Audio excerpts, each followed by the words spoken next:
Team ইন্ডিয়ার কাছে এখন ওয়েস্ট ইন্ডিজের কাছ থেকে তাদের ১০ বছরের পুরনো প্রতিশোধ নেওয়ার খুব ভালো একটি সুযোগ রয়েছে। আর যদি টিম ইন্ডিয়া এটি করতে সফল হয় তবে তারা সেমিফাইনালের জন্য যোগ্যতা অর্জন করবে। আর যদি ওয়েস্ট ইন্ডিজ দল জেতে তাহলে ভারতীয় দলের সফর এখানেই শেষ হয়ে যাবে।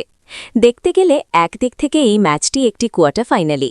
আর সঞ্জু স্যামসন টিম ইন্ডিয়াতে আবারও কামব্যাক করেছেন এবং তিনি একটি ছোট কিন্তু অত্যন্ত কার্যকরী ইনিংস খেলেছেন।